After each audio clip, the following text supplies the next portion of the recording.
Sir నేను చాలా రోజులుగా ఒక 15 రోజులుగా మీ గురించి ఇన్వెస్టిగేషన్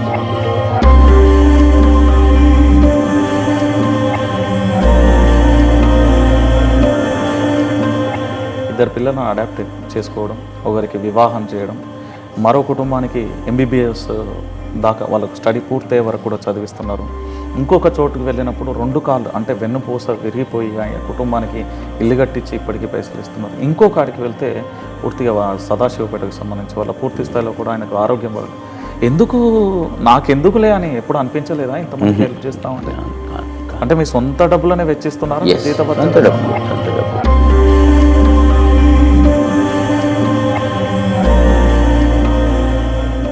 నమస్తే, వెల్కమ్ టు వైఆర్ టీవీ. నేను రంజిత్. తెలంగాణ రాష్ట్ర రాజకీయాలకు సంబంధించి మనం ప్రధానంగా అసెంబ్లీ ఎన్నికలు చూసాం. ప్రస్తుతం తెలంగాణ రాష్ట్ర రాజకీయాలలో వాడివేడి వాతావరణం కొనసాగుతుంది. ఓ పక్కన పార్లమెంట్ ఎన్నికలు నువ్వా నేనా అన్నట్లుగా తలపిస్తున్నాయి. ఇటు Bharatiya Janata party, Congress party, BRS party ఎవరి భవిష్యత్తును వాళ్ళు పరీక్షించుకుంటున్న పరిస్థితి అయితే కనబడుతుంది. ప్రస్తుతం తెలంగాణ రాష్ట్ర రాజకీయాలలో హాట్ టాపిక్గా మెదక్ పార్లమెంటు సెగ్మెంట్ అయితే ప్రధానంగా కూడా నిలవబోతుంది. ఈ సెగ్మెంట్కు సంబంధించి ఎందుకంటే ఇప్పటికే ప్రధానంగా కూడా ఇదే నియోజకవర్గానికి సంబంధించి ముఖ్యమంత్రి కానీ, అదే నియోజకవర్గానికి సంబంధించిన మంత్రి కానీ, దాంతోపాటు చాలామంది ఉన్న పరిస్థితి కనబడుతుంది. తెలంగాణ ఫోకస్ మొత్తం మెదక్ పార్లమెంట్ పైనే ఉంది. మెదక్ పార్లమెంట్ నియోజకవర్గంలో ఏం జరుగుతుంది అనే అంశానికి సంబంధించి ఈరోజు ప్రస్తుతం అయితే మనం చర్చిస్తున్నాం. ఈ చర్చా కార్యక్రమానికి సంబంధించి ప్రధానంగా కూడా ప్రస్తుత పార్లమెంట్ అభ్యర్థి వెంకట్రామరెడ్డి గారు ఉన్నారు. వారితో మాట్లాడే ప్రయత్నం అయితే చేద్దాం. నమస్తే సార్. నమస్తే అండి. ఎలా ఉంది? I'm fine, doing well. ఎలా ఉంది అంటే రాజకీయ ప్రస్థానం కొనసాగింది కొత్తగా కలెక్టర్ నుంచి రాజకీయ ప్రస్థానం ఎలా అనిపిస్తుంది? ప్రత్యక్ష రాజకీయాలకు వచ్చి ఒక రాజకీయ పార్టీ నుంచి అభ్యర్థిగా పోటీ చేయడం అనేది ప్రజలు బాగా ఆమోదిస్తూ ఉన్నారు. ప్రజలు కూడా యాక్సెప్ట్ చేస్తూ ఉన్నారు.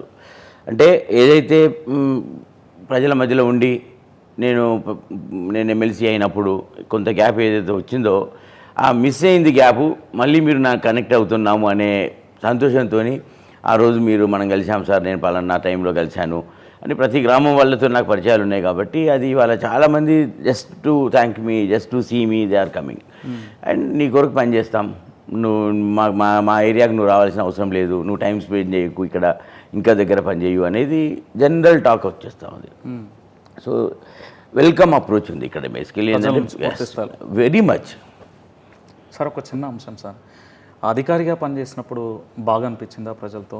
ఎమ్మెల్సీగా ఉన్నప్పుడు బాగా అనిపించిందా? ఇప్పుడు అభ్యర్థిగా ప్రజల్లోకి వెళ్తున్నప్పుడు ప్రజల నుంచి వస్తున్న రెస్పాన్స్ ఏంది? వెంకట్రామరెడ్డి గారు అనగానే ప్రజలు ఏమంటున్నారు?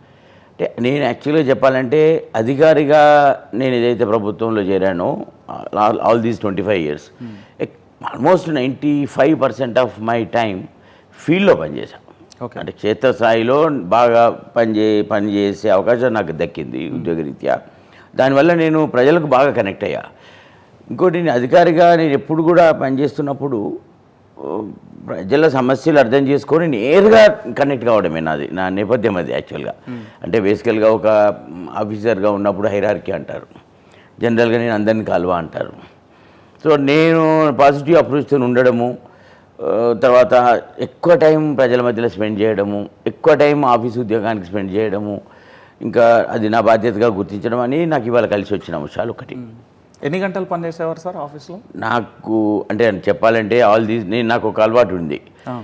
నేను హైదరాబాద్లో నా ఉమ్మడి కుటుంబం ఉంటే సంగారెడ్డిలో హార్డ్లీ 30-40 minutes ఇక్కడి నుంచి ప్రయాణం. 2002 22 సంవత్సరాల క్రితం నేను సంగారెడ్డిలోనే ఇల్లు తీసుకున్నా. సంగారెడ్డిలోని ఇక్కడ హైదరాబాద్లో ఉన్న మంచి కాన్వెంట్ స్కూల్స్ని కూడా మర్చిపోయి సంగారెడ్డిలోనే నా కొడుకును విద్యాభ్యాసంలో చేర్చా. సంగారెడ్డిలోనే నా కూతురు కూడా జన్మించింది. అంటే నేను అక్కడికి ఇల్లు తీసుకొని నా ఫ్యామిలీని పెట్టుకున్నా. ఒక అధికారిగా నాకున్న ఆలోచన ఏంటంటే ఎక్కడైతే పని చేస్తానో అక్కడే ఉండాలి, ఫ్యామిలీ కూడా అక్కడే ఉండాలి. ఎందుకు అలా? దానివల్ల ఏమైందంటే నేను అధికారిగా పనిచేసినప్పుడు that area I'm responsible for that area. అంటే దట్టు నేను సీనియర్ లెవెల్లో పనిచేశాను. అంటే మీరు సీనియర్ లెవెల్లో పనిచేసినప్పుడు గ్రౌండ్ లెవెల్లో మీకు ప్రజల సమస్యలు తెలవాలని మీరు అక్కడ నివాసం ఉంటున్నా అని చెప్పారు. మీకంటే ఉన్నతాధికారులు, పై స్థాయి అధికారులు ఎవరు కూడా అలా లేరు కదా? ఇక నాకు అది అలవాటు, అది ప్రాబబ్లీ అది భగవంతుడు. అంటే మీరు ఉద్యోగం వచ్చినప్పటి నుంచే మొదటి నుంచి అంతే. ఇప్పుడు మీరు నా కొడుకు వాడి స్కూల్ సర్టిఫికేట్స్ చూస్తే నేను ఏ జిల్లాలో పనిచేస్తే ఆ జిల్లా స్కూల్లోనే చదివాడు వాడు. ఓకే. వాడు మంచిగా ప్రభుత్వ పాఠశాల ప్రభుత్వము లేకుంటే అక్కడ ఉన్న convent schools any school. Okay. So ఆ నేపథ్యంలో చదివాడు అక్కడ. సో అక్కడ ఏంటంటే నాకు అలవాటు ఏంటంటే నా బిడ్డ కూడా సంగారెడ్డిలోనే విద్యానగర్లో అప్పుడు నేను ఇల్లు తీసుకున్న 2002 నుంచి 4 వరకు ఓకే. అక్కడే ఇల్లు తీసుకున్నాను, అక్కడే ఉన్నాడు. సో సంగారెడ్డి నుంచి బహుశా 80% మంది ఉద్యోగులు అప్ అండ్ డౌన్ చేస్తారు, 45 నిమిషాలు 50 నిమిషాలే కదా అని. నాకేంటంటే నేను ఒక జిల్లా అధికారిగా ఉన్నప్పుడు ఒక డిపార్ట్మెంట్కి నేను హెడ్గా ఉన్నప్పుడు ఆ డిపార్ట్మెంట్ పూర్తిగా ప్రజలకు అంటే గవర్నమెంట్ ప్రోగ్రామ్స్ ఇంప్లిమెంటేషన్లో అర్థం కావాలి కదా. I should not waste my time. నేను కుటుంబానికి చేయాల్సింది ఏం లేదు, అధికారిగా నాకు సక్సెస్ కావాలి. సో ఆ కంటెక్స్లోనే నా సక్సెస్ ఇప్పటి వరకు కూడా. అందుకే నన్ను అందరూ కూడా ప్రతి ముఖ్యమంత్రి గారు అంటే టీడీపీ నుంచి గౌరవనీయులు పెద్దలు చంద్రబాబు నాయుడు గారు, తర్వాత వైఎస్ఆర్ గారు, తర్వాత కిరణ్ కుమార్ రెడ్డి గారు, స్వల్పకాలంలో రోషయ్య గారు ఉన్నారు 9 నెలలే కాబట్టి జనరల్గా నేను పోను. నా నేపథ్యం ఏంటంటే నేనంటూ ఎవరి దగ్గరికి పోస్టింగ్స్లకు పోను, ఐ నెవర్ గో. సో దానివల్ల వాళ్ళే రికగ్నైజ్ చేసి ఒక మంచి ఆఫీసర్ కావాలని డెఫినెట్గా ప్రభుత్వం సీనియర్ లెవెల్లో కావాలని అడుగుతారు. ఆ క్రమంలో ఏమైందంటే ప్రతి ముఖ్యమంత్రి గారు వాళ్ళు ఇండిపెండెంట్గా నన్ను పికప్ చేసి వాళ్ళ ఇంపార్టెంట్ ప్రోగ్రామ్స్లో లేకుంటే వాళ్ళ జిల్లాలలో నన్ను పనిచేసే అవకాశం కల్పించారు. సో దానివల్ల ఏమైందంటే అది నా నేపథ్యం అట్లా జరిగిపోయింది. ఎప్పుడైతే బాధ్యత పెరుగుతుందో. మీరు ఎన్ని డిపార్ట్మెంట్లలో పనిచేస్తారు సార్? నేను చాలా అంటే బేసికల్గా డిప్యూటీ కలెక్టర్గా ఆర్డీఓగా ఫస్ట్ బాధ్యతలు గ్రూప్ 1 సర్వీసెస్లో నేను బాధ్యతలు చేశాను. ఫస్ట్ మచిలీపట్నం కృష్ణా జిల్లా బందర్లో మొదటి ఉద్యోగం. ఓకే. అక్కడ బేసికల్గా ఇంటర్వ్యూ అక్కడ 1 సంవత్సరంన్నర పనిచేసిన తర్వాత చంద్రబాబు నాయుడు గారు వారు అప్పుడు ముఖ్యమంత్రి గారు వారి సొంత జిల్లా చిత్తూరు. సో చిత్తూరులో ఒక ఆర్డీఓ మంచి అతను కావాలి అనేది ఒకటి వాళ్ళు ఒక సర్వే అంటే ఇంటెలిజెన్స్ రిపోర్ట్ తెప్పించుకున్నారు. జనరల్గా ఇంటెలిజెన్స్ రిపోర్ట్స్ ముఖ్యమంత్రి గారి జిల్లాలో ఉన్న ఆఫీసర్లకు కొద్దిగా స్క్రీన్ చేసి తీసుకుంటారు. ఓకే. ఆ క్రమంలో 3 నేమ్స్ షార్ట్ లిస్ట్ అయ్యాయి. నాకు తెలియదు ఆ విషయం. నా కొడుకు అక్కడ చదువుతున్నాడు స్కూల్లో.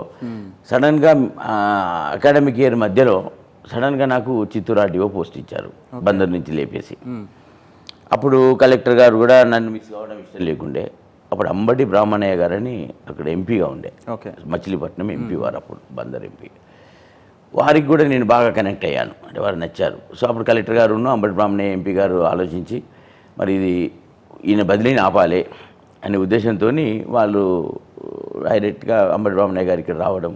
అప్పుడు సీఎం ఆఫీసులో సాంబశివరావు గారు, చంద్రబాబు నాయుడు గారు ఇట్లా ఐఏఎస్ ఆఫీసర్గా ఉండే ప్రిన్సిపల్ సెక్రటరీగా వారిని కలిపిన వారు చెప్పారట, నాకు తర్వాత చెప్పారు వారు. అంటే మేము షార్ట్ లిస్ట్ చేసాం ఇంటెలిజెన్స్ రిపోర్ట్స్లో 3 ఆఫీసర్లను షార్ట్ లిస్ట్ చేసి ఇందులో అతన్ని సెలెక్ట్ చేసుకున్నాం. ముఖ్యమంత్రి గారి జిల్లా కాబట్టి చిత్తూరు ఆర్డీఓగా తనని సెలెక్ట్ చేశాం. ముఖ్యమంత్రి గారి జిల్లాకు చేస్తున్నప్పుడు ఇంకా మిగతా మంత్రులు కానీ మిగతా కలెక్టర్లు కానీ ఏమనకూడదు, దయచేసి మీకు మంచి ఆఫీసర్ని ఇస్తామని చెప్పి నన్ను ఆ రోజు అంబటి రామయ్య గారు కలెక్టర్ గారు నాకు చెప్పిన మాట. అట్లా నా ప్రస్థానం స్టార్ట్ అయింది. సార్ డిపార్ట్మెంట్లో మీరు ఎక్కువ ప్రజలతో ఇంటరాక్ట్ అయ్యి ప్రజలతో కలిసి ఈ డిపార్ట్మెంట్లో ఉంటే బాగుంటుంది, ఇక్కడే ఉండాలి అని అనిపించిన సంఘటనలు ఉన్నాయి? అంటే నాకు బాధ్యతలు ఎప్పుడు పెరిగాయి. అంటే నాకు నా క్యారియర్ మొత్తం కూడా నేను నా హోదా కన్నా ఎక్కువ పోస్టులో పనిచేసా ఎవ్రీ టైం. ఓకే. నేను డిప్యూటీ కలెక్టర్గా కూడా నాకు ఐఏఎస్ ఆఫీసర్ల దగ్గర నేను ఛార్జ్ తీసుకున్నా. నాకు అది అరుదైన అవకాశం నా బ్యాచ్లో కలిగింది. నాకు మా 17 మంది ఐఏఎస్ ఆఫీసర్స్ బ్యాచ్లో ఒక డిప్యూటీ కలెక్టర్ హోదాలో నేను ఐఏఎస్ ఆఫీసర్ దగ్గర ఛార్జ్ తీసుకున్నా. నాకు ఐఏఎస్ లేకున్నా కూడా ఐఏఎస్ ఆఫీసర్ బాధ్యతలు నాకు ఇచ్చారు డిప్యూటీ కలెక్టర్గా ఉన్నప్పుడు. అది బహుశా నాకు అది గవర్నమెంట్ ప్రతి ముఖ్యమంత్రి మన కేసీఆర్ గారు అయితే నేను వారికి ఆల్మోస్ట్ కొడుకులాగా నేను ఫీల్ అవుతా. అంటే నేను తండ్రిలాగా భావిస్తా, అంటే తెలంగాణ తెచ్చిన తండ్రి కాబట్టి. ఆ ఫీలింగ్ ఎందుకు? ఉద్యమకారుడు అంటే ఓకే, ఆ పార్టీలో పనిచేసిన కార్యకర్త ఉద్యమకారుడు అంటే ఆ ఫీలింగ్ ఉంటుంది.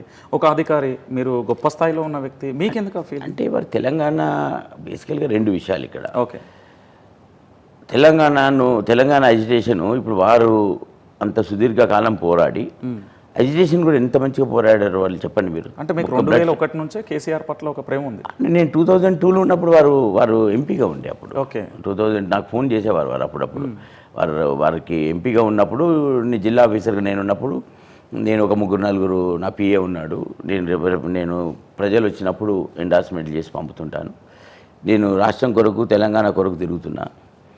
నేను ఇక్కడ జిల్లాలో తక్కువ సమయం స్పెండ్ చేయాల్సిన అవసరం వస్తుంది, నాకు పని చేయాలి బాగా అని చెప్పేసి నాకు చెప్పి వాళ్ళ రెఫరెన్స్లు కానీ సార్ నియోజకవర్గంలో ఉన్న విషయాలు కానీ నాకు చెప్పేది. అప్పుడు జిల్లా సారథి కూడా సిద్దిపేట జిల్లానే కదా, అంటే అక్కడే కదా, వారు కూడా రెఫరెన్స్లు కానీ వాళ్ళ మనుషులు 2002 నుంచి మీకు వారు ఆ రోజు చెప్పేటప్పుడు కూడా నాకు కావాలి కదా తెలంగాణ, నేను తెలంగాణ బిడ్డను, తెలంగాణ నాకు కాకుంటే ఎవరికి కావాలి?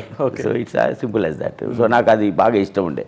సో ఎప్పుడు తెలంగాణ వస్తుంది, వారి నేపథ్యం కూడా మీరు చూస్తే ఎడ్యుకేషన్లో చాలా లో మూమెంట్స్ ఉంటాయి, చాలా అప్ మూమెంట్స్ ఉంటాయి.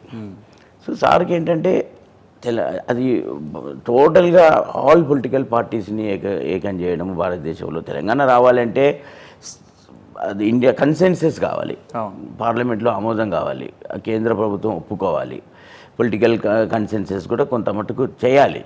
సో ఈ ప్రాసెస్లో సారు దాన్ని ఏ టైంలో ఎట్లా తీసుకుపోవాలి, ఏ టైంలో లో ఉండాలి, ఏ టైంలో అజిటేట్ చేయాలి, బ్లడ్ షెడ్ ఉండొద్దు, రక్తపాతం ఉండొద్దు, కొట్లాడొద్దు, దీన్ని అజిటేషన్ని ఏ టైంలో ఎక్కడ ఇన్ఫ్లుయెన్స్ చేయాలో చాలా జాగ్రత్తగా, వారు చాలా మేధావి కాబట్టి వారు చాలా జాగ్రత్తగా చేశారు. తెచ్చిన తెలంగాణను గట్టిగా నిల్చుండే పెట్టారు, గట్టి పునాది లేచింది ఇవాళ తెలంగాణకు. సో ఆ క్రమంలో ఏమైతుందంటే ఇక వారికి మనం అల్టిమేట్గా నేను ఒక ఆఫీసర్గా ఆంధ్ర ప్రాంతంలో పనిచేశాను. 2002 నుంచి కేసీఆర్తో మీకు సంబంధం ఉంది? ఆ రోజు మాట్లాడేది కానీ ఎప్పుడు నన్ను గుర్తుపట్టకపోయేది సార్. గుర్తుపట్టలేదు. కేసీఆర్ మిమ్మల్ని పిలిచి అరే మన ఆఫీసర్ వెంకట్రామిరెడ్డి గారు ఉన్నారు రండి అని పేరు పెట్టి పిలిచిన ఆ సంఘటన ఎప్పుడు ప్రారంభమైంది మీ ఇద్దరి మధ్యలో ఆ స్నేహబంధం? 2014లో ప్రభుత్వం వచ్చిన తర్వాత. అంటే జనరల్గా ప్రతి ముఖ్యమంత్రి గారు మీరు ఏ హోదాలో ఎక్కడ వర్క్ చేస్తున్నారు సార్? నేను 2002 నుంచి 4 వరకు మెదక్లో పనిచేశాను ప్రాజెక్ట్ డైరెక్టర్గా. 4 to 7 3 years, around 3 years plus నేను కూడా సెక్రటరీగా పనిచేశాను హెచ్ఎండిఏలో, ప్రస్తుత హెచ్ఎండిఏలో. తర్వాత జిహెచ్ఎంసీలో ఒక 2.5 years పనిచేశాను వెస్ట్ జోనల్ కమిషనర్గా. తర్వాత మళ్ళీ అప్పుడు అడిషనల్ కలెక్టర్ మధ్యలో ఉమ్మడి మెదక్ జిల్లాకు మళ్ళీ ఒక సంవత్సర కాలం పనిచేశాను. అప్పటి నుంచి మీకు కేసీఆర్తో పరిచయం. ఆ కనెక్ట్ అట్లాగే కంటిన్యూ అయింది. తెలంగాణ వచ్చిన తర్వాత సారు నన్ను పికప్ చేశారు. సో నన్ను పిలిచి నాకు ఉమ్మడి మెదక్ జిల్లా పోస్టింగ్లో జాయింట్ కలెక్టర్ ఇవ్వడం. ఓకే, మీరు కలెక్టర్గా మొత్తానికి ప్రస్థానంలో మీరు ఎప్పుడైనా పూర్తి స్థాయిలో రాజకీయాలు చేయాలి, వ్యాపారాలు చేయాలి, ఇంకేదైనా చేస్తే బాగుండు అంటే స్వచ్ఛంద సంస్థలు పెట్టాలి, అధికారిగా ఉన్నప్పుడు ఇలాంటి ఆలోచనలు ఏమైనా ఉండేదా మీ మధ్యలో? ఎందుకు నేను ఈ ప్రశ్న అడుగుతున్నా అంటే చాలామంది మీ దగ్గరికి వస్తూ ఉంటారు అధికారిగా, మీరు గ్రీన్ వేల్స్ కానీ ప్రజావాణి పెట్టినప్పుడు చాలామంది ఆ బాధలు చూసినప్పుడు అరే ఈ పరిస్థితి నేను ఎదుర్కొన్నా, ఎందుకులే ఇలాంటి సంఘటనలు, వీళ్ళకి బాగుండాలి అని ఆ సిచ్యువేషన్స్ మీరు రిమైండ్ చేసుకుంటే? అంటే నాకు బేసికల్గా నా నేపథ్యం ఏంటంటే మా కొద్దిగా కుటుంబం, మా ఫ్యామిలీ బ్యాక్గ్రౌండ్ పెద్దది. ఓకే, అంటే బేసికల్గా మేము వ్యవసాయ కుటుంబము. 3 గ్రామాలలో మాకు కొంత వ్యవసాయాలు ఉండేది. మధ్య గ్రామంలో మాకు అక్కడ ఉండి చేసేది. నాన్న కూడా వెల్ ఎడ్యుకేటెడ్, అంటే తను ఉర్దూ మీడియంలో ఆ రోజులలో BA LLB చదివాడు. ఆ రోజులలో ఉర్దూ మీడియంలో చదివాడు. సో తను కూడా తన డైరెక్షన్లోనే మేము అందరం కూడా మాకు విద్య బాగా అభ్యసించింది కుటుంబానికి. అంటే మీరు చదువుకున్నా కానీ లేదా కాలేజ్ టైంలో ఇతరత్ర కూడా చూస్తుంటారు కదా స్నేహితుల వర్గంలో? స్నేహితులలో చూడడం ఒకటి, ఫ్యామిలీ బ్యాక్గ్రౌండ్ ఒకటి. సో ఆ టైంలో మా నాన్న వాల్యూస్, ఫ్యామిలీకి ఏదైతే అమ్మ నాన్న అన్నయ్యలు వాల్యూ సిస్టమ్ ఇచ్చారో అది మాకు బాగా ఇన్ఫ్లుయెన్స్ అయింది. ఏంటి సార్ ఇప్పటికీ మీది ఉమ్మడి కుటుంబం అనేది పెద్ద చర్చ జరుగుతుంది, అది ఎలా సాధ్యం అంటే ఇప్పుడున్న పరిస్థితులలో? అంటే చాలా వరకు సమాజంలో అలాంటి పరిస్థితి అయితే కనిపించట్లేదు కదా. అంటే మాకు ప్రేమ, డబ్బు జీవితంలో మనిషికి కావాల్సింది ప్రేమ, ఒక మంచి ఆలోచన, ముందుకు పోవడం. ఈ 2 తర్వాత మిగతాయండి ఫస్ట్ పాయింట్. సో డబ్బే ప్రధానంగా సంపాదించాలి, డబ్బుతోనే ప్రపంచం అనుకుంటే అది చాలా తప్పు. అది ఎప్పుడు పీస్ ఆఫ్ మైండ్ ఇవ్వదు. మా నాన్న అమ్మ మాకు నేర్పిన విషయం అది. సో మాకు ఆ రోజులలో కూడా మా నాన్న అంటే చిన్నతనం నుండి ఇది ఫైనాన్షియల్ డిసిప్లిన్ బాగా నేర్పారు. మా ఫ్యామిలీకి ఫైనాన్షియల్ డిసిప్లిన్ చాలా బేసికల్గా. నాన్న ఖచ్చితంగా మేము చిన్నప్పుడు కూడా యూజ్ టు మానిటర్. డబ్బున్నా మాకు మా ఫ్యామిలీ నేపథ్యంలో మా అందరికీ ఆ రోజు మంచి విలాసవంతమైన జీవితం అవసరం ఉండేది. అయినా మాకు మా డబ్బుకు మమ్మల్ని ఎక్స్పోజ్ చేయాలి. అంటే ఒక విద్యార్థి దశలో కూడా ఎంతైతే మాకు అవసరమో అంతతోనే నడిపించాడు. డబ్బుతో మమ్మల్ని స్పాయిల్ చేయలే. రైట్ సార్, ఇప్పుడు నేనేమంటున్నానంటే సరే మొత్తానికి మీ ప్రస్థానం జర్నీ కొనసాగింది. మీరు అధికారి నుంచి గులాబీ పార్టీ కండువా కప్పుకునే సందర్భం ఎందుకు వచ్చిందా సార్? అంటే బేసికల్గా ఏంటంటే నాకు పని చేయడం బాగా ఇష్టం. నాకు అంటే హార్డ్ వర్క్ చేస్తాను నేను. బహుశా నాకు ఫ్రెండ్స్ సర్కిల్ ఉంటుంది కానీ నాకు లిమిట్ చేసుకుంటాను నేను. పర్సనల్ ఫ్రెండ్స్ కూడా 3 monthsకి ఒకసారి కలుస్తాను. ఖచ్చితంగా కలుస్తా. ఓకే. 3 to 4 months కలుస్తాను. ఒకసారి మాత్రం తప్పకుండా కలుస్తా. నాకు టైం దొరికినప్పుడు ఒక హాఫ్ డే కొరకు అందరికి ఫోన్ చేసి కలుద్దాం ఒకసారి అని చెప్పి క్లోజ్ ఫ్రెండ్స్, చిన్ననాటి స్నేహితులు వాళ్ళందరినీ కలుస్తాను నేను. కలిసి ఆ రోజు ఒక హాఫ్ డే స్పెండ్ చేస్తా. వాళ్ళకి తెలుసు వెంకట్రామ్ ఇంత టైం ఇవ్వగలుగుతాడు, ఇంతకన్నా ఎక్కువ ఇవ్వడు అంటాడు. అయితే కానీ ఎప్పుడు కనెక్ట్ ఉంటాం, ఎమోషనల్గా చాలా కనెక్ట్ ఉంటాం. ఇక నాకు నెక్స్ట్ ఆఫ్ ద టైం నాకు ఫ్యామిలీకి నేను టైం ఇవ్వాల్సినంత అవసరం లేదు. నాకు ఉమ్మడి కుటుంబం కాబట్టి పెద్దగా నాకు ఇష్టం నా టైం వాళ్ళకి కుటుంబానికి అవసరం లేదు. ప్రభుత్వంలో ఒక సీనియర్ లెవెల్లో ఉద్యోగం చేస్తున్నాం కాబట్టి ఇక ఫుల్ టైం ఆల్మోస్ట్ నేను 4-5 hours 6 hours నేను ఎప్పుడు కూడా 5 hours కానీ పడుకోను ఎక్కువ. జనరల్గా నాకు అలవాటు లేట్గా పడుకుంటా, ఎర్లీగా లేస్తా. This is what I am. So ఆ క్రమంలో మొత్తం టైం నేను ఏదైతే పట్టుబడతానో ఆ పట్టుదలతోనే ఇంకా దానికే టైం ఇస్తా. స్కీమింగ్ ఆలోచించడము, పని చేయడము, దాన్ని పర్ఫెక్ట్గా చేయాలనే తపనతో చేయడము. తర్వాత డెలిగేట్ చేసి చేయించడం ఒకటైతే ఆఫీసర్కి పార్టిసిపేటివ్ డెలిగేషన్ అంటాం. So that is very important. దానివల్ల ఏమైందంటే టీం వర్క్ సక్సెస్ అవుతుంది. జనరల్గా డెలిగేట్ చేసేసి సరే అందరికీ చెప్పేసాను కదా, ఉద్యోగం అయిపోయింది కదా అని చెప్పి ఇంటికి పోయి కొద్దిగా రెస్ట్ తీసుకుంటే ఏమవుతుందంటే ఆ ఎఫిషియన్సీ రాదు, డెలివరీ కాదు, ప్రాజెక్ట్ అంటే ఏదన్నా పెద్ద పని అసలు జరగదు. నాదేంటంటే టీంతో పాటు ఆలోచిస్తాం, టీం ఒపీనియన్ తీసుకుంటాం. దాన్ని ఒక వర్క్ వచ్చినప్పుడు, ఒక పెద్ద వర్క్ వచ్చినప్పుడు దాన్ని ఎట్లా చేయాలి, ఏ టైం లైన్లో చేయాలి అనేది అందరు ఆఫీసర్లతో, చిన్న పెద్ద కాదు, అందరితో సమిష్టిగా డిస్కస్ చేస్తాం. 5-6 hours డిస్కస్ చేస్తాం ఒక చిన్న పెద్ద అసైన్మెంట్ వచ్చినప్పుడు. ఆ 5-6 hours డిస్కషన్ను నెక్స్ట్ 6 monthsలో మళ్ళీ ఇంకా డిస్కషన్ లేకుండా ఒక లైన్ అడాప్ట్ చేస్తే ఆ లైన్లోనే అందరి పార్టిసిపేషన్తో అందరూ కూడా ఈక్వల్గా రెస్పాన్సిబిలిటీ ఫీల్ అయ్యి సక్సెస్ చేస్తాం. సో టీం వర్క్ నాకు బాగా ఇష్టం. మరి కండువా ఎందుకు కప్పుకున్నారు, గులాబీ కండువా? అది కండువా కప్పుకోవడానికి కారణం ఏంటంటే ముఖ్యమంత్రి గారు, అప్పుడు ముఖ్యమంత్రి కేసీఆర్ గారు నన్ను పిలిచారు రోజు.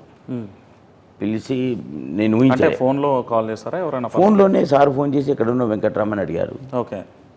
నేను సిద్దిపేట కలెక్టర్గానే ఉన్నాను సార్ అన్నాను. అప్పటికి మీరు పోస్టింగ్లో ఉన్నా? నేను కలెక్టర్గా ఉన్నా. ఓకే. సో ఫామ్ హౌస్ కలెక్టర్గా ఉన్నా. సో ఫామ్ హౌస్లో నేనున్నాను, నువ్వు లంచ్కి రా రేపు వెంకట్రామ్ అన్నారు. ఓకే. మీరు డ్యూటీలో ఉండగానే నాకు సాయంత్రం అరౌండ్ 1 day before కాల్ వచ్చింది, లంచ్కి రమ్మన్నారు. నేను లంచ్కి వెళ్ళాను. లంచ్ ఇద్దరమే చేస్తూ ఉన్నాం. లంచ్ చేస్తున్న క్రమంలో సర్వీస్ ఎంత ఉంది వెంకట్రామ్ అని అడిగారు. నాకు అర్థం కాలే. సర్వీస్ ఎంత ఉంది వెంకట్రామ్ అని అంటే ఇంకొక 1 year ప్లస్ ఉంది సార్ అన్నాను.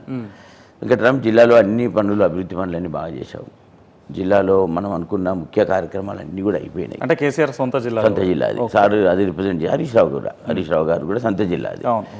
ఇద్దరు కూడా వాళ్ళు సూపర్ లీడర్స్. సో వాళ్ళకి ఎప్పుడు పనులలో ఉంటారు, బాగా వర్క్ చేస్తారు. సో వారి క్రమంలో వాళ్ళు ఇద్దరు మెచ్చారు నన్ను. హరీష్ సీఎం గారు అడిగారు, మరి రాజకీయంలోకి అంటే you come and join me పార్టీలో, నువ్వు జాయిన్గా. కేసీఆర్ గారు అన్నారా, హరీష్ రావు గారు అన్నారు? అంటే మరి వాళ్ళిద్దరు అనుకుని అన్నారో నాకు తెలియదు. ఓకే. కేసీఆర్ గారు పిలిచారు నన్ను. కేసీఆర్ గారు ఒక్కరే ఉండే ఆ రోజు. ఉన్నప్పుడు మాత్రం నన్ను ఇమీడియట్గా అన్నారు. హరీష్ రావు గారు మాత్రం ఒక మాట అన్నారు నాతోని.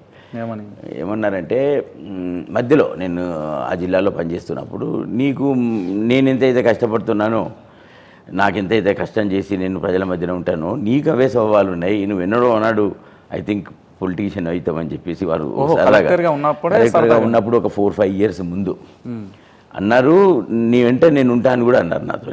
ఈ లైక్ మీ అంటే తనకి ఏంటంటే బాగా పనిచేస్తున్నావు, పొలిటీషియన్గా కూడా నువ్వు సక్సెస్ అవుతావు, ప్రజల కొరకు పనిచేసే వ్యక్తిత్వం నీది, ప్రజల కొరకు పనిచేస్తావు కాబట్టి నీలాంటి వాళ్ళు మాకు పార్టీలో ఉంటే స్ట్రెంత్ అవుతుంది అనేది వాళ్ళు ఒక 4-5 years బ్యాక్ జస్ట్ క్యాజువల్గా ఒక డిస్కషన్లో అనడం జరిగింది. బహుశా అంటే వాళ్ళు they have seen me that type. Okay. So ఎలా అనిపించింది మీరు గులాబీ కండువా కప్పుకున్నారు? I'm thrilled. బికాజ్ ఒకటి బేసిక్గా తెలంగాణ సాధించిన పార్టీ. ఓకే. అభివృద్ధిలో డైరెక్ట్గా నేను పార్టిసిపేట్ చేశాను కదా ఒక కలెక్టర్గా. సో పార్టీ ప్రోగ్రామ్స్లో నేను ఆ దేశంలో ఎట్లా జరుగుతుంది, ఏ రాష్ట్రంలో ఏం జరుగుతుంది అనే దానిలో నాకు ఇన్ఫర్మేషన్ ఉంటుంది కదా. సార్ ఒక ప్రశ్న, ఇక్కడ మీరు గులాబీ కండువా కప్పుకున్నప్పుడు చాలా హ్యాపీగా ఉన్నదన్నారు. దాంతోపాటు కేసీఆర్ గారే స్వయంగా పిలిచి లంచ్ పిలిచారు, పార్టీలో జాయిన్ కమ్మన్నారు అన్నారు. హరీష్ రావు గారు పూర్తి స్థాయిలో కూడా 4 years బ్యాకే రమ్మని చెప్పారు. మీకు తెలంగాణ రాష్ట్ర రాజు ఉమ్మడి ఆంధ్రప్రదేశ్లో ఇష్టమైన రాజకీయ నాయకుడు ఎవరు మరి? నాకు ఉమ్మడి ఆంధ్రప్రదేశ్లో సేవాభావం కలిగి గట్టి పట్టుదలలో ఉండాల్సిన వ్యక్తి ఏమో, అంటే నాకు ఈ నలుగురు దగ్గర నేను ముఖ్యమంత్రుల దగ్గర పనిచేశాను. అవును, అందుకే నలుగురికి ఇప్పుడు చంద్రబాబు నాయుడు గారు ఉన్నారు. Is a great visionary. Okay, we have to accept it. So వారు చాలా మంచి విజనరీతోని ఆయన నెక్స్ట్ 20 years 25 years అంటారు. అయితే సార్కి ఏంటంటే కేసీఆర్ మన చంద్రబాబు నాయుడు గారికి ఏంటంటే డెసిషన్స్లో కొద్దిగా అంటే అందరి కన్సెన్సస్ కావాలని డెసిషన్ తీసుకుంటారు. సో అది వారి నేపథ్యం, ఇంకా అది వారి సక్సెస్. అది వైఎస్ఆర్ గారు ఉన్నారు, సో చరిస్మా ఉంటుంది, టక్కన డెసిషన్ తీసేసుకుంటారు. పొలిటికల్గా he will play major role. KCR గారు అనేటప్పటికీ ఇంకా ఈజ్ ఎ గ్రౌండ్ మ్యాన్. గట్టిగా క్షేత్రస్థాయిలో ప్రజల నాడి తెలిసిన వ్యక్తి, ప్రజలకు ఈజ్ ఎ విజనరీతో పాటు big risk taker, very big risk taker. అంటే తెలంగాణ వచ్చిన తర్వాత నేను అన్ని 25 సంవత్సరాలు అందరు ముఖ్యమంత్రుల దగ్గర పనిచేశాను. మల్లన్న సాగర్ ప్రాజెక్టు లాంటిది, కొండపోచమ్మ సాగర్ ప్రాజెక్టు లాంటిది రిజర్వాయర్ కట్టాలి అనే ధైర్యం చేయరు. First of all no chief minister will take that decision. ఎందుకు? నాకు 5 సంవత్సరాలు 10 సార్లు చీఫ్ మినిస్టర్గా ఉంటా, 10 వస్తే చాలు, నేను అది కట్టాలి, కట్టిన తర్వాత నాకు ఏదైనా క్రిటిసిజం వస్తుంది, నేను అసంతృప్తిగా అంటే నేను కంప్లీట్ చేస్తానా చేయనా అనేది ఫస్ట్ వాళ్ళలో ఉన్న ఇంటెన్షన్. అంటే వాళ్ళకు ఆ ధైర్యం ఉండదు. ఇప్పుడు నేను మల్లన్న సాగర్ 3 సంవత్సరాల కట్టాము, నీళ్ళు నింపాము. కొండపోచమ్మ సాగర్ 3 సంవత్సరాలు కట్టాము, నీళ్ళు నింపాము. రంగనాయక సాగర్ 3 సంవత్సరాలు కట్టాము, నీళ్ళు నింపాము. ఆ will power, will to do అంటాం, that is called as political will also. అందరికి ఉండదు, ఇది రేర్ పర్సనాలిటీ. అంటే నేను చేసి I can do it, I will only do it. ఇప్పుడు నేను చేయకుండా ఎవరు తెలంగాణకు చేయరు. ఎంత క్రిటిసిజం వచ్చినా నేను చేస్తా. క్రిటిసిజం కాదు నాకు కావాల్సింది, తెలంగాణకు పోరాడినా, తెలంగాణ తెచ్చుకున్నా, తెలంగాణ తెచ్చిన తర్వాత ప్రాజెక్టుల నిర్మాణం చేయాలి. అంటే ఫైనల్గా కేసీఆర్ అంటే మీకు ఇష్టం? డన్. అందులో అసలు no question at all. Okay. అంటే మీరు మొగోడు ఆయనే. అంటే నేనేమంటానంటే రాజకీయంగా మొగోడు అంటే మన తెలంగాణ భాషలో. అంటే నువ్వు నిర్ణయం తీసుకోవడానికి భయపడతారు. వాళ్ళకి ఏముంటుంది, అదే నేను 17,000 ఎకరాల భూసేకరణ Mallanna Sagar water spread area, ఏదైనా ముఖ్యమంత్రి గారు 17,000 ఎకరాల భూసేకరణ 10 గ్రామాలలో నేను చేస్తున్నా, ఇది నాకు సాధ్యమవుతుందా అని ఫస్ట్ వాళ్ళు క్వశ్చన్ వేసుకుంటారు. వేసుకొని ఏదో చేసినట్టు చేసేసి అట్లా ఇనిషియేట్ చేసి దాన్ని ఫాలోఅప్ చేయకుండా 5 సంవత్సరాలు గడిపి మళ్ళీ ఇంకో టర్మ్ చూసుకుంటారు. ఇక్కడ అది కాదు కేసీఆర్. ప్రజలు గుర్తిస్తారు ఇవాళ. సరే 10 సంవత్సరాల తర్వాత చిన్న ఓట్ డిఫరెన్స్తోని కొన్ని ప్రత్యేక కారణాలలో we lose the power, that is different game. Okay. But shortly another 1 year 1.5 yearలో మీరు చూడండి, ప్రతి ఒక్క కుటుంబం తెలంగాణలో కేసీఆర్ గారిని గుర్తుపెట్టు మళ్ళీ రావాలి కేసీఆర్. పెద్ద నినాదం తెలంగాణ గడ్డ ఇప్పుడు త్వరలో రాబోతుందా? 100%. ఆల్రెడీ పబ్లిక్లో యాంటీ ఎస్టాబ్లిష్మెంట్, యాంటీ కాంగ్రెస్ వచ్చేసింది. బట్ అది పూర్తి స్థాయిలో కన్సాలిడేట్ అయ్యి ప్రతి కుటుంబం తెలంగాణలో కేసీఆర్ గారు ఉన్నప్పుడు బాగుండే, కేసీఆర్ గారు దేవునిలాగా చేశాడు, తెలంగాణ తెచ్చిండు.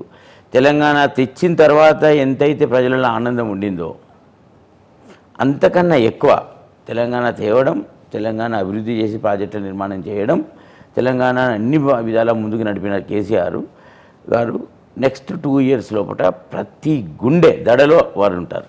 రైట్ సార్, మీరు ఇంత క్లారిటీగా చెప్పారు కదా. వెంకట్రామరెడ్డి గారు కలెక్టర్గా పనిచేసిళ్ళు, ఎమ్మెల్సీగా పనిచేసిళ్ళు.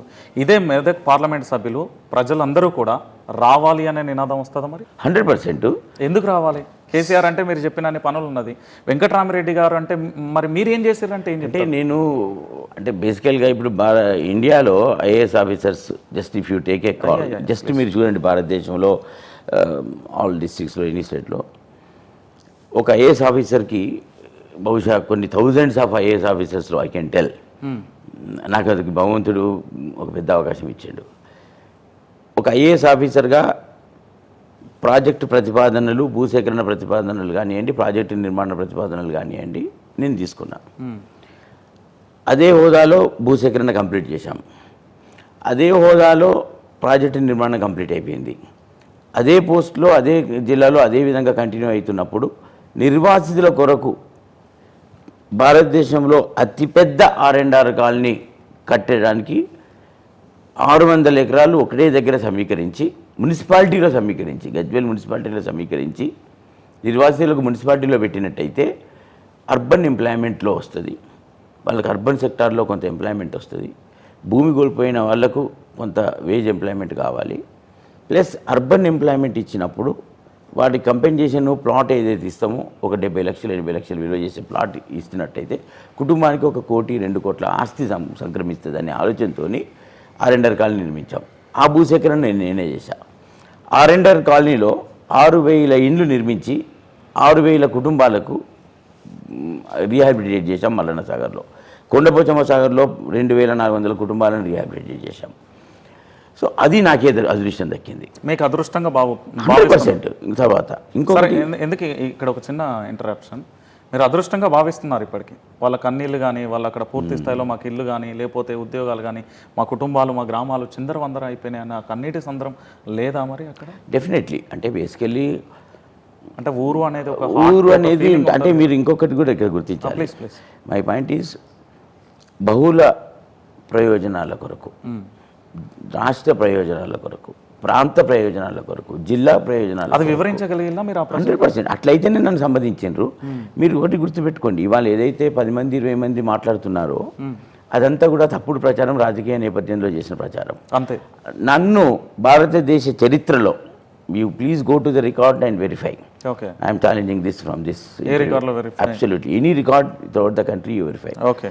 ఒక కలెక్టర్ భూములు ఊళ్ళు ఖాళీ చేసి ఆరెండర్ కాలనీ నిర్వాసిత అంటే మన రిహాబిలిటేషన్ కాలనీకి, రీసెటిల్మెంట్ కాలనీ అంటాం, ఆ కాలనీ నిర్వాసితుల కొరకు నిర్మించిన మళ్ళీ కొత్త కాలనీలోకి గృహప్రవేశాలకు వచ్చినప్పుడు కలెక్టర్ని ప్రొసెషన్లో తీసుకొచ్చి పూలదండలేసి ఏడ్చుకున్న కుటుంబాలు గ్రామంలో ఏడ్చి వెహికల్స్ ఎక్కాయి సామాన్తో.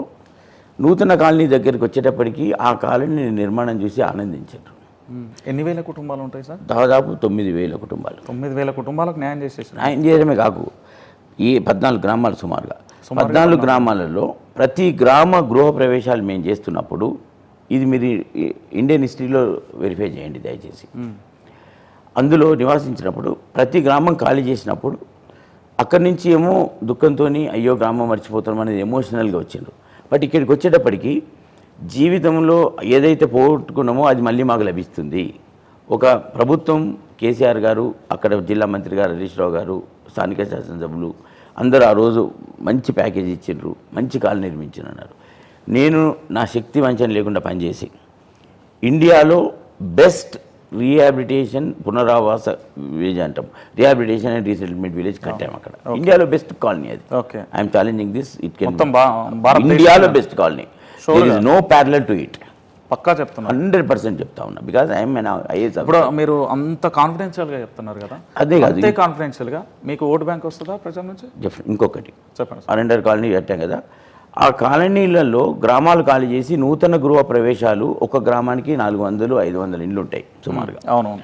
ఆ రోజు 200 మంది పురోహితులను తీసుకొచ్చి చిక్కడపల్లి, నారాయణగూడ, గజ్వేలు, సిద్దిపేట పట్టణాలకు వెళ్ళి తీసుకొచ్చి రాత్రిళ్ళు వాళ్ళకి అకామిడేషన్ ఇచ్చి ఉదయాన్నే వేడి నీళ్ళు ఇచ్చి 4ంటికి వాళ్ళందరికీ కూడా తయారు చేసుకొని కారులు పెట్టి ఆరెండర్ కాలనీకి తీసుకొచ్చి నేను సొంతంగా ఉండి నిర్వాసిత కుటుంబాలతో కలిసి సామూహిక గృహ ప్రవేశాలు చేసిన చరిత్ర మల్లన్న సాగర్కు ఉంది, సిద్దిపేట జిల్లాకు ఉంది, బీఆర్ఎస్ ప్రభుత్వానికి ఉంది, కేసీఆర్ గారికి ఉంది, హరీష్ రావు గారికి ఉంది. Right sir. ఇప్పుడు మొత్తం పార్లమెంట్ అక్కడ నియోజకవర్గాలు 7 నియోజకవర్గాలు, మీరు అన్నట్టుగా నర్సాపూర్ కానీ, మెదక్ కానీ, గజ్వేల్ కానీ, సిద్దిపేట కానీ పూర్తి స్థాయిలో కూడా ప్రజల్లోకి వెళ్తున్నారు పార్లమెంట్ అభ్యర్థిగా బీఆర్ఎస్ పార్టీ నుంచి. ఓ పక్కన పార్టీని చూస్తే అసెంబ్లీ ఎన్నికలలో భయంకరమైన ఓటమి, ఆ పక్కన ప్రజలకు సంబంధించి కూడా ఇప్పుడు కాంగ్రెస్ ప్రభుత్వం మీద వ్యతిరేకత ప్రారంభమైనప్పటికీ కూడా ప్రజల్లో మీకు ఏ విధంగా స్పందన ఉంది? విశేష స్పందన ఉంది. బేసికల్గా నేను బాగా కనెక్ట్ అయ్యా. నేను ప్రజల ఆఫీసర్గానే నాకు పేరు. ప్రజల ఆఫీసర్గా ఏంటంటే నాకు అన్నం తిండి మర్చిపోతుంటాను. నాకు ఎప్పుడు నాకు దగ్గర ఉన్న వాళ్ళు సార్ తినండి సార్ తినండి సార్ అని 10 సార్లు అడుగుతారు. అంటే జనరల్గా నాకు నేను చెప్పుకోవడం కాదు, అది నా నేపథ్యం జనరల్గా. సో లంచ్ కూడా నేను ఎప్పుడు కూడా నాకు ఇల్లు ఒక కూతబెట్లో ఇల్లు ఉంటే కూడా నేను ఖచ్చితంగా లంచ్ ఆఫీసులో తింటాను. ఎందుకట్లా? నాకు అది టైం ఎందుకు వేస్ట్ చేయాలి? ఇంటికి పోతే అర్ధగంట గంట వేస్ట్ అవుతుంది. ఇంకోటి ఇంటికి ఎందుకు పోవాలి? నాకు ఐఎమ్ ఆఫీసర్గా నేను పొద్దున ఇంట్లోకి వెళ్ళిందంటే రాత్రి 9ంటికో 10ంటికో ఇంటికి పోవాలి తప్పితే మధ్యలో నేను ఇంటికి పోయి కూర్చుంటే జిల్లా మొత్తం. ఇప్పుడు 7 నియోజకవర్గాలు తిరిగారా? అన్ని తిరిగాను. ఆల్మోస్ట్ అన్ని తిరిగాను. అంటే ఇంకోటి అన్ని 7 నియోజకవర్గాలలో 11 సంవత్సరాలు పనిచేశాను. 11 సంవత్సరాలు 7 నియోజకవర్గాలలో 11 సంవత్సరాలు క్షేత్రస్థాయి అధికారిగా పనిచేశాను. ఓకే. ప్రతి నియోజకవర్గంలో, ప్రతి గ్రామంలో ఒక 100 కుటుంబాలతో నాకు పర్సనల్ కనెక్ట్ ఉంది. ఏదో టైంలో. సో అదే కాన్సెప్ట్తో మీరు పార్లమెంట్ అభ్యర్థిగా నిల్చుంటున్నారు ఇప్పుడు. 100% ప్రజల ఆమోదం పూర్తిగా ఉంటుంది. సార్ నేను చాలా రోజులుగా ఒక 15 రోజులుగా మీ గురించి ఇన్వెస్టిగేషన్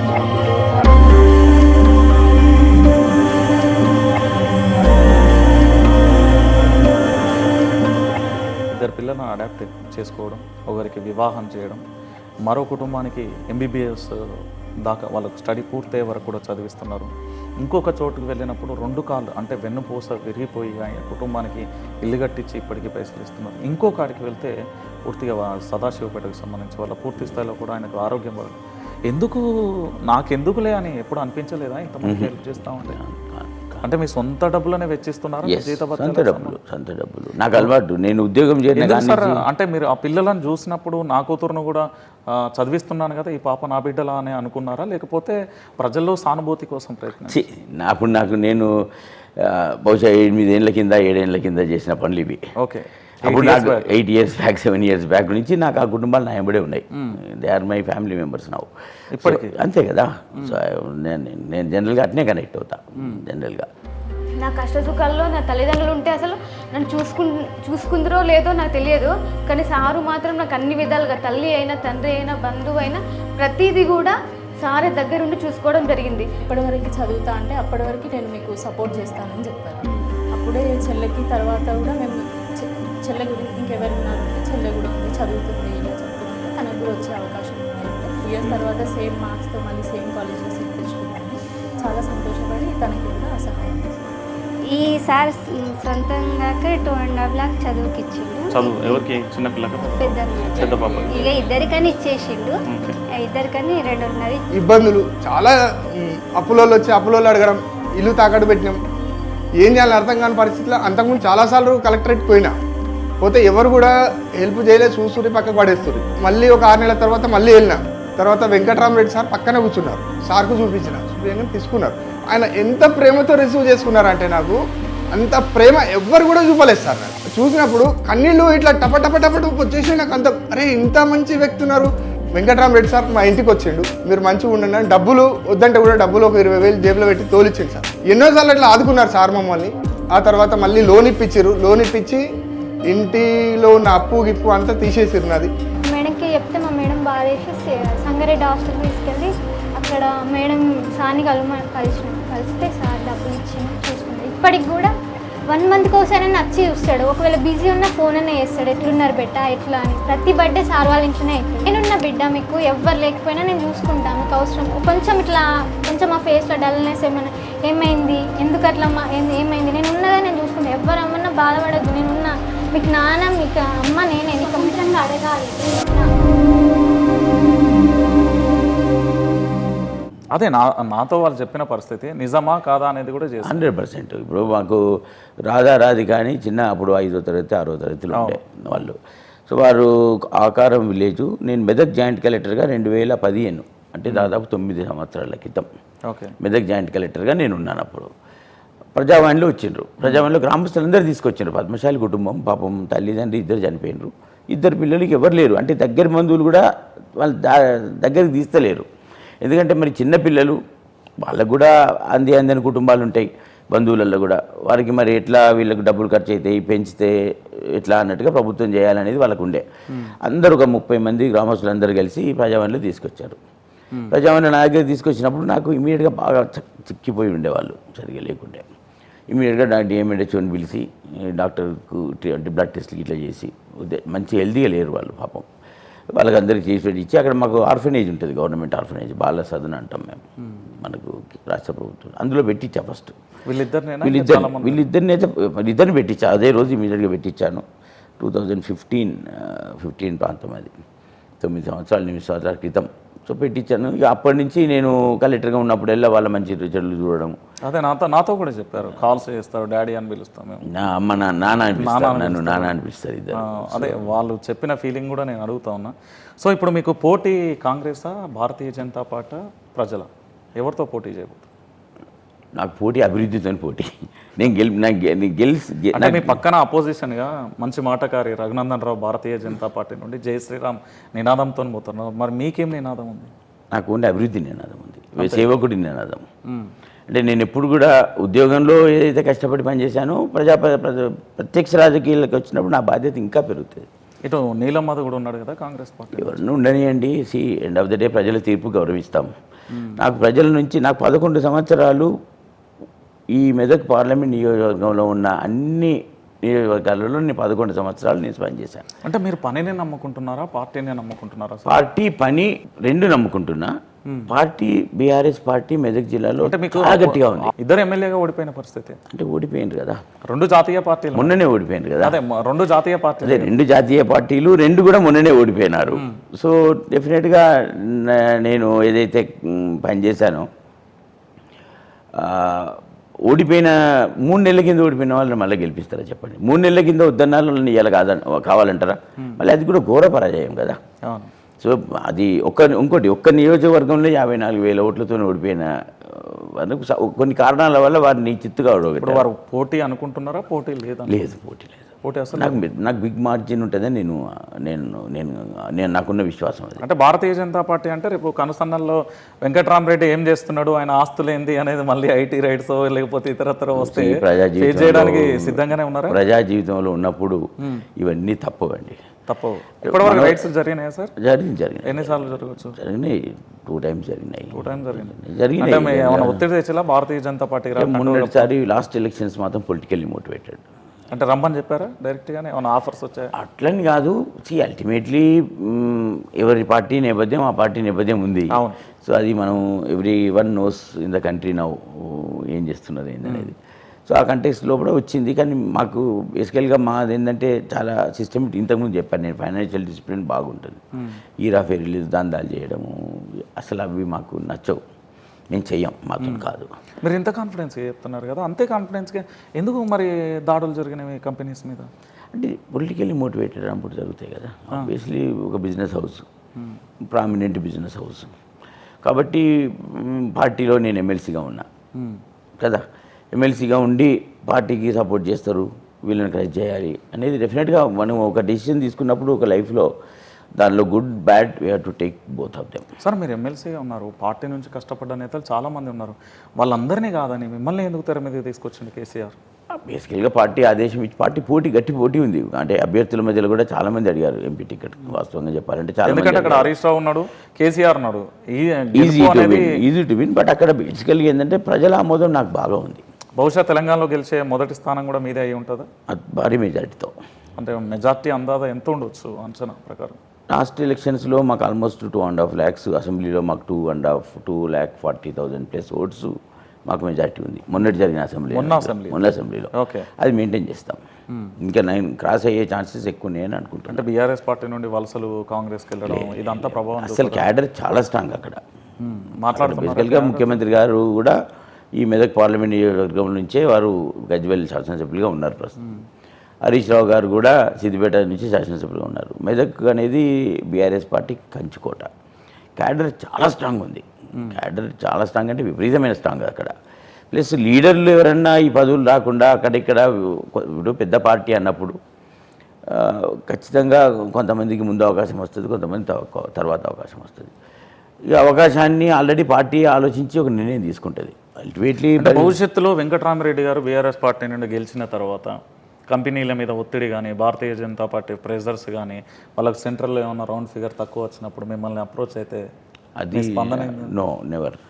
అంతే, నెవర్. గెలుపు ఓటమిలో ఇప్పుడు మీరు గెలుపుని ఒప్పుకోబోతున్నారా, ఓటమికి కోసం సిద్ధపడుతున్నారు? గెలుపునే ఒప్పుకుంటున్నా, గెలుస్తాను. నేను ప్రజల మనిషిని. అసలు they are well connected to me. మీరు ఇంతకుముందు ఒక ప్రశ్న రాజకీయ ఒత్తిళ్లతోని కంపెనీల మీద దాడులు జరిగినాయి. సో అదే రాజకీయ కుట్రలు మీరు అంటే రాజకీయం చేసి రాలే కదా, మీరు అధికారిగా వచ్చారు. ఈ కుట్రలు ఇవన్నీ ఛేదించగలుగుతారా అనేది అంటే మాకు ఫస్ట్ ఆఫ్ ఆల్ అంటే ఒకటి, ఇప్పుడు మేము మా బిజినెస్ నేపథ్యం కూడా మేము ఒక 35 సంవత్సరాల నుంచి బిజినెస్లో ఉన్నది కుటుంబం. ఓకే, 35 సంవత్సరాలు. నాకు ఉద్యోగం వచ్చి 25 సంవత్సరాలు. 35 సంవత్సరాల నుంచి బిజినెస్లో ఉన్నాం. ఈ కంపెనీకి నేనే ఎండీగా ఉన్నాను స్టార్టింగ్లో. నా ఉద్యోగం రాకముందు, ఓకే, నాకు ఉద్యోగం రాకముందు నేనే కంపెనీ చూశాను. నేనే ఎండీగా కూడా ఉన్నాను కొంతకాలం పౌల్ట్రీ ఫామ్కి. సో మాకు ఇవాళ వచ్చిన బిజినెస్ కాదు, రాజకీయంగా బిజినెస్ పెంచుకోలేదు. ప్లస్ మాకు ఇది 100 సంవత్సరాలు ఉండాల్సిన బిజినెస్, జనరేషన్ తర్వాత ఉండాల్సిన బిజినెస్ ఇది. ఇవాళ ఏదో అడ్డదారిలో పోయి బిజినెస్ ఇంప్రూవ్ చేసుకోవాలి అని చెప్పేసి ప్రయత్నాలు ఎప్పుడు కూడా మా కుటుంబం చేయదు. మా నేపథ్యం అది కాదు. అంటే విపక్షాలకు కానీ అధికార పార్టీకి కానీ పూర్తి స్థాయిలో ఇప్పుడున్న కాంగ్రెస్ పార్టీ, అటు భారతీయ జనతా పార్టీ సవాలు ప్రతి సవాళ్ళు అనే విషయంలో వెంకట్రామిరెడ్డి గారు మెదక్ పార్లమెంట్ అభ్యర్థిగా ఏదైనా సవాల్ ఉంటుందా మీ నుంచి? ఎస్, సేవకుడిగా నేను ప్రజల దగ్గరికి వెళ్తున్నా, మెదక్ సేవకుడిని అవుతున్నా. సేవకుడిగానే. సేవకుడు అంటే 100 కోట్లు పెట్టి అక్కడ నో 100 కోట్లు అనేది పార్ట్ ఆఫ్ మై ఎఫర్ట్స్. 100 కోట్లు ప్రధానంగా అనుకుంటున్నారు సార్. 100 కోట్లు ప్రభుత్వాలు లేవా ఇక్కడ? గవర్నమెంట్ వ్యవస్థ బేసికల్గా ఒక అధికారిగా పనిచేసారు, అన్ని చూసిన వ్యక్తి మీరు 100 కోట్లు పెడితే ప్రభుత్వం లేనట్టే కదా మరి. అంటే నాకు ఒక విషయం చెప్తాను మీకు. ప్లీజ్. మీరు ఇప్పుడు ప్రతి సోమవారం కలెక్టర్ ఆఫీస్లో ప్రజావాణి జరుగుతుంది. అవును, ఖచ్చితంగా. ప్రతి సోమవారం ప్రజావాణి జరుగుతున్నప్పుడు నాకు ఒక అలవాటు ఉంది. బందర్ ఆర్డీఓ ఫస్ట్ పోస్టింగ్ నాకు. Yeah, Bandar RDO. అప్పుడు మాకు పెన్షన్స్ ఇచ్చేది. జన్మభూమి ప్రోగ్రామ్ ఉండేది. చంద్రబాబు నాయుడు గారు ముఖ్యమంత్రి కూడా జన్మభూమి. అప్పుడు ఆర్డీఓ స్థాయి నేను అక్కడ పనిచేసాను. అదే 75 రూపాయలు పెన్షన్ అప్పుడు ఆ రోజులలో. ఒక ఆర్డీఓకి ఉన్న మండలాలన్నీ కలిపి ఒక 800-600 పెన్షన్స్ వస్తాయి ప్రతి జన్మభూమికి. ఓకే, అలాట్మెంట్ వస్తుంది. ఆర్డీఓ ఏం చేయాలంటే ఆ డివిజన్లో ఉన్న వాళ్ళందరూ లబ్ధిదారులకు ప్రజాప్రతినిధులతో సమన్వయం చేసుకొని ఇవ్వాలి. నేనేం చేసేదంటే ఒక 200 పెన్షన్స్ నా దగ్గర పెట్టుకునేది. నేను ఎవరికి ఇవ్వకపోయేది. ఎందుకు? నా కారులో పెన్షన్ అలాట్మెంట్ ప్రొసీడింగ్స్ పెట్టుకునేది. నేను ప్రజావాణిలో ఉన్నప్పుడు ఏదైనా కారణాల వల్ల అంతకన్నా నిరుపేద కుటుంబాలు ఏమన్నా దొరికితే ఎలిజిబుల్ ఉండి రాని వాళ్ళు ఉంటారు కొన్ని సమాజంలో. వాళ్ళకి పాపం తెలియదు జన్మభూమి కార్యక్రమానికి రావాలని తెలియదు, అర్జీ పెట్టుకోవాలని తెలియదు, బట్ వాళ్ళకి ఇవ్వకుంటే బతకలేరు. సో అట్లా నేను నా కారులో పెట్టుకునేది. ప్లస్ నా శాలరీ చెక్కు కారులో ఉంటుంది. నా 25 సంవత్సరాల ప్రస్థానంలో శాలరీ చెక్కు కారులో ఉంటుంది. ఓకే. తర్వాత ఆఫీసర్కి కొంత డిస్క్రిషనరీ ఫండ్ ఉంటుంది. అంటే కలెక్టర్కి ఫండ్ ఉంటుంది 1 కోటి రూపాయల సంవత్సరానికి అని. ఆ చెక్కు కూడా కారులే ఉంటుంది. ఎప్పుడు కూడా ఇవన్నీ కారులే ఉంటాయి. ఆ రోజులలో కూడా నేను జన్మభూమిలో వస్తే నాకు అక్కడ జెడ్పీటీసీలు, ఎమ్మెల్యేలు అప్పుడు ఆ రోజు జరిగేది. ఎందుకు ఆర్డీఓ గారు ఒక 200 మీరు పెట్టుకుంటున్నారు, మాకు ఇస్తే మేము కూడా ఇస్తాం కదా అంటే నేను అధికారికంగా ప్రజల మధ్యలో ఉంటానా, మీరు ఎమ్మెల్యేగా ప్రజాప్రతినిధిగా ఉన్నారు, నేను చేసినా ప్రజల కొరకే చేస్తున్నా, మీరు చేసినా ప్రజల కొరకే. నేను చేసేటప్పుడు మాత్రం మీ ఎమ్మెల్యే గారు చెప్తే ఇస్తున్నా అని మీ పేరు చెప్పి ఇస్తా. నేను ఆ తప్పు చేయను. ఎందుకంటే నేను ప్రభుత్వ అధికారిగా పనిచేసినప్పుడు ప్రభుత్వానికి పేరు రావాలి, నాకు కాదు పేరు రావాల్సింది. ఆ మాదిరిగా ఎమ్మెల్యే గారు ఇచ్చిండ్రు అని చెప్పి ఫోన్ చేసి ఆ కుటుంబ వివరాలన్నీ కూడా నేను ఎమ్మెల్యే గారికి పిఏకి పంపించేది ఆ రోజులలో. సో ఎమ్మెల్యే గారు వారితో కనెక్ట్ అయ్యేది. ఆర్డీఓకి చెప్పాను, నీకు పెన్షన్ వచ్చిందమ్మా, జాగ్రత్తగా చూడు, సంతోషం అని అడిగేది. అట్లా నేను ప్రజల దగ్గరికి నా అప్రోచ్ అది ఆఫీసర్గా. సో దీనికి కాన్సెప్ట్ బేసిక్ అక్కడనే ఉంటుంది. అంటే నాకు నా నేచర్ అది అంతే. అదే ఇవాళ నన్ను ఈ స్థాయికి తెచ్చింది. సార్ ఒక్క మాట సార్, 100 కోట్ల రూపాయలు సార్, మీరు ఒక 10 రూపాయలు, 1000 రూపాయలు, 1,00,000, 10 లక్షలు, 1 కోటి రూపాయలు అనలేదు, 100 కోట్లు అంటే ఎలా సాధ్యం? 100% ఉమ్మడి కుటుంబం ఆస్తి ఉంది. నేను చెప్పా, మా నాన్న BA-LLB, 3 పెద్ద వ్యవసాయం, 3 ఊర్లలో వ్యవసాయం. సో అది కుటుంబ నేపథ్యం డిఫరెంట్ మాది. ప్లస్ ఉమ్మడి కుటుంబానికి అంటే ఈ 100 కోట్లలో సాధారణంగా మీరు మెదక్ పార్లమెంటు ప్రజలకు ఎలాంటి, అంటే ఏ అర్హతలను బట్టి ఇచ్చే అవకాశం ఉంటుంది? 100%. ఇప్పుడు కలెక్టర్గా నేను ఓన్లీ ఎడ్యుకేషన్ మీద పెట్టాను. Only education. ఆరోగ్యం అనేది పెట్టుకోలేదు, ఎడ్యుకేషన్ పెట్టుకున్నాం. అంటే విద్య ఇస్తే ఇప్పుడు మా ఇంట్లో 2 IAS ఆఫీసర్లు ఉన్నారు, మా బ్రదర్స్ ఇంకొకరు IAS ఆఫీసర్ ఉన్నాడు. సో మాకు విద్య ఈరోజు మమ్మల్ని సమాజంలో ఆర్థికంగా పైకి తెచ్చింది, సోషల్గా పైకి తెచ్చింది. కాబట్టి this is what we are. Right sir. ఇప్పుడు పార్లమెంట్ మొత్తం మీ మెదక్ పార్లమెంట్కి సంబంధించి వెంకట్రామిరెడ్డి గారు ఏం చెప్తారు, ఏం మాట్లాడతారు అనేది చాలా ఉత్కంఠగా కూడా ఎదురు చూస్తున్నారు. చివరిగా మీరు YRTVతో పంచుకొని మెదక్ పార్లమెంట్ సభ్యులకు మా ప్రజలందరికీ చెప్పాలంటే ఏం చెప్తారు? YRTV ప్రేక్షకులకు నేను నమస్కరించి చెప్పేది, ఒక మంచి అభ్యర్థిని ఎన్నుకోండి, అభ్యర్థి గుణగణాలు చూడండి, అభ్యర్థికి ప్రజాసేవ చేసే ఆలోచన ఉందా లేదా గమనించండి, అభ్యర్థి గురించి విచారించండి, అభ్యర్థి నేపథ్యం ఏంటి, అతని సిన్సియారిటీ ఏంటి, అతను చేయగలుగుతాడా, సమర్థుడా అనేది చూడండి. ఇవాళ ప్రత్యర్థుల మధ్యలో బీఆర్ఎస్ పార్టీ అభ్యర్థిగా, అక్కడ 11 సంవత్సరాలు పనిచేసిన అధికారిగా, ప్రజలతో మమేకమై జిల్లా అభివృద్ధిలో అన్ని అంశాలలో రాష్ట్రంలో, దేశంలో ముందుంచిన అధికారిగా నేను మీ దగ్గరికి సేవకు వస్తున్నా. అధికారిగా నేను ఎప్పుడు కూడా మీలో ఉండి మీలో ఒకరినై పనిచేశా. రేపు పార్లమెంట్కి ఎన్నిక అయినాక కూడా ఏదైతే అధికారికంగా సేవలు చేశానో అవన్నీ కంటిన్యూ చేస్తూ ఇంకా ఎక్కువ అవకాశాలు ఎంపీగా ఉంటాయి. తప్పకుండా మీ కుటుంబంలో సభ్యున్నై మీ బాధలు, మీ కష్టాలు పంచుకొని అభివృద్ధిలో, జిల్లా అభివృద్ధికి, మన అభివృద్ధికి, అందరి అభివృద్ధికి నేను తోడ్పడతా. దయచేసి నన్ను గెలిపియండి. మీరొక్కరే కాదు, మీ కుటుంబంలో చర్చ పెట్టండి. వెంకట్రామరెడ్డికి ఎందుకు ఓటేయాలి, బీఆర్ఎస్ పార్టీకి ఎందుకు ఓటేయాలని. అదే మాదిరిగా నన్ను ఆశీర్వదించి మీ ఎంబడి ఉండే విధంగా నా సేవలు తీసుకొని నేను ఒక మెదక్ సేవకుడిగా మీ దగ్గరికి వస్తూ ఉన్నా. దయచేసి నాకు ఓటేసి గెలిపించండి. Right, wish all the best sir, good luck. Thank you. మొత్తానికి కలెక్టర్ నుంచి ఎమ్మెల్సీగా, ఎమ్మెల్సీ నుండి పార్లమెంట్, తెలంగాణ బలం గలం దళం వినిపించబోతున్నారు. Wish all the best. Thank you very much. Thank you. Right, చూసారు కదా, మొత్తానికి వైఆర్ టీవీతో వెంకట్రామరెడ్డి గారు చెప్పే వాదన ఒకటే. ప్రజలతో ఉన్నా, ప్రజల్లో మమేకమై ఉన్నా. 100 కోట్లతో పూర్తి స్థాయిలో ఎడ్యుకేషన్ కానీ, గతంలో నేను చేసిన సేవలు కానీ, ప్రస్తుతం కేసీఆర్ను నమ్మి కేసీఆర్ కోసం పార్టీకి సంబంధించి భవిష్యత్తులో మెదక్ పార్లమెంట్లో ఖచ్చితంగా ఘనమైన భారీ మెజార్టీతో కూడా గెలవబోతున్నానంటూ కూడా వారు చెప్పిన పరిస్థితి. మొత్తానికి విపక్షం అనేది నాకు లేదు, ఇక్కడ కేవలం ప్రజల అభివృద్ధి ఎజెండా అని కూడా చెప్తున్న పరిస్థితి. మొత్తానికి మెదక్ పార్లమెంట్కి సంబంధించి మరి ప్రజలు ఎలాంటి తీర్పిస్తారో వేచి చూద్దాం. చూస్తూనే ఉండండి వైఆర్ టీవీ. Signing off.